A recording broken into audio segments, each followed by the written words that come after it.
What's going on, Workforce? Brian here, and today we want to talk about the loot problem that is still persisting within Anthem. And when I say still persisting, the game got a Ninja server patch last week to help address some of the problems within GM2 and GM3. But fundamentally, all our testing, all of our trials and efforts, and everything that we're seeing actually points to a bigger issue. And we've alluded to this on streams, and we've alluded to this in other conversations we've been having. And today I want to sit down and tell you what this theory is, tell you what we've been testing, and tell you what the results tend to be, so that you can inform yourself and hopefully either have a better experience or know that you're either negatively impacting your team or your team might be negatively impacting you. Now, RNG is RNG. That is the nature of what random means, but obviously there's a lot of different factors in here, and hopefully this helps arm you with that information so that you can make the best decision possible and have the best time with this game at all possible. But before we dive into the details, I do want to shout out John. Thank you, John, for being a part of the workforce, being a part of the notification squad, getting that first comment in my last video. I really appreciate it. And if you want to be like John, be sure to hit that like button, be sure to hit that subscribe button, and leave us a comment below and be a part of the notification squad. And we're shouting you guys out. So thank you guys. Thanks for being a part of the workforce. And we hope that if you're not a member, you consider joining us. It is fun here. We like to talk about video games. Anyway, let's go ahead and dive in. The theory, the hypothesis is that what we know is your pilot level has an impact and your gear score has an impact on your drop rates. The hypothesis being that it's actually also a part of your team and that there's a bug or there's an issue or a design flaw within the scaling system itself. Meaning that if you're a pilot and you're running with, let's say, 650 and you're in GM1 or GM2, whatever, they do have recommended, pilot levels for the different GMs. But if you're GM1, GM2, and you're coming in at 400 and your rest of your team's at 600, 700, the scaling system is actually now impacting you negatively. So that person coming in either too soon or too many levels below is the reason why you're not seeing so many masterworks, why you're not seeing so many legendaries, why you're not progressing. If you're that kind of player, you could actually negatively impact in them. Based off of just pure game, like if you look at gaming history, gamers in general, the reason we would do that is that if you're thinking like, hey, I can run with my team, they're powered level, they can power level me up quick, let's go ahead and jump into GM2, and it's going to take longer and it's not going to be very rewarding. They did add a guaranteed 2 masterwork drops to the end of the content, but as far as it goes for all the drops, for all the legendaries, you could actually be impacting your squad based off of how scaling works. And this is what we're seeing, and this is what the community is discussing. There's even now threads starting to pop up on Reddit based off of this theory that is seeming to be tested. Again, it's a little bit conjecture because RNG is RNG. There's so many different factors, but at least the emotional feeling behind all of this is that it's starting to look to be true. Now, it doesn't mean they can't fix this, and hopefully within the next big content update, within the additional progression system updates, we can start to see this change. And that's obviously the hope, because it seems like there is that scaling bug. I think it is, tying into that UI, what they call a UI bug, but actually shows that the health scaling issue is there. And it seems that as these teams, that if you go and you run with people of similar level, that actually increases your odds of getting better drops, as opposed to having that difference in your javelin score. So it's not just your javelin score, it is that of the teams. And you can go, and I'll include some threads that linked below in Reddit, because again, this is something that I just think is important to share, to have that conversation with you, so that you might be aware. Because let's say it's even half true, like it is a factor in it, and it's maybe only impacting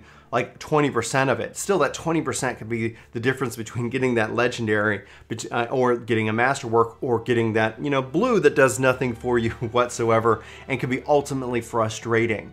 Now, before I've shared some ideas that I've had with like loot, with how it could be improved, and I think one of the core systems when we talk about it, because you can go check out that video. I like it. I think it would be something that'd be exciting to me personally, and if I'd be curious as your thoughts on it. But what it summarizes, and what I want to get at right here is the point, is that RNG is fine. I saw the YouTuber Open World Games posted kind of the question on Twitter saying, should they remove the luck stat? And I said, no, I don't think RNG or luck is the problem. And that is essentially our vertical progression. And there's nothing wrong with that. I think the problem and why we feel there is something wrong with it is because we don't have a predictable, static, horizontal progression. So we've got vertical and it's random. You get a drop and it could be better than what you've got. It could be what you're looking for. That could be exciting. It's every time you see it, like there is an emotional excitement there. That's why Vegas exists today.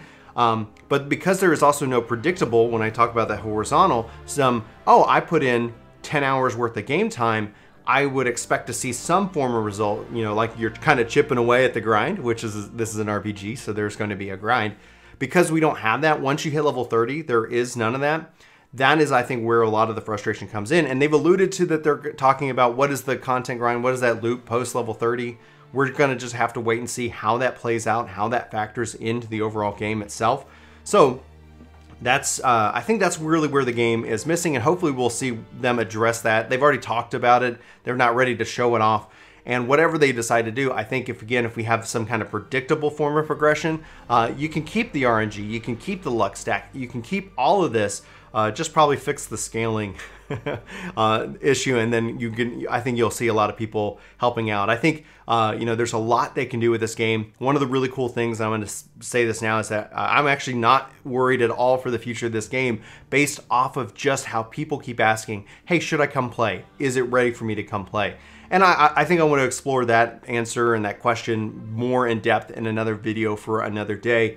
Because we're going to have to wait and see what the big update for March has an impact, if that's still on schedule for March. You know, typically they've been trying to do every 2-week streams, so there's no word on yet if we're going to have a stream this week, so we'll have to wait and see. And then as far as it goes, we'll, you know, we'll keep covering, we'll keep talking about Anthem and seeing what happens, where is it going to go, and what are they going to do, because I think the game is both beautiful, it's fun, and it's sitting on a mountain of potential. And if they can really start to address some of these key issues, they can really address kind of the loot issue, the loading screens. Like, the more that they have those and can disguise those in the system, the better. They've already made such great improvements to the game, but it's still a long, I think, way to go in terms of really having that polished AAA experience that we've come to expect and that what we paid for. So anyway, guys, let me know if you got any questions or concerns in the comments below. I'll include some links to the details in the Reddit in the description of this video, so you can go check out what other people are saying about it. I love to know your thoughts, what you've tested, what you're feeling, where you are in terms of the game and its progression as well, because I think the problem that I feel, the main core issue, like I said, is that it's like that the scaling system has that impact, but as a game that's designed to be played with friends, I applaud that. I think that is the key aspect, but also that you know, if you're still matching in randomly and you could be hurting, you know, the team, that I think essentially ends up fundamentally hurting the overall theme of that, the being able to play with each other, to help each other out.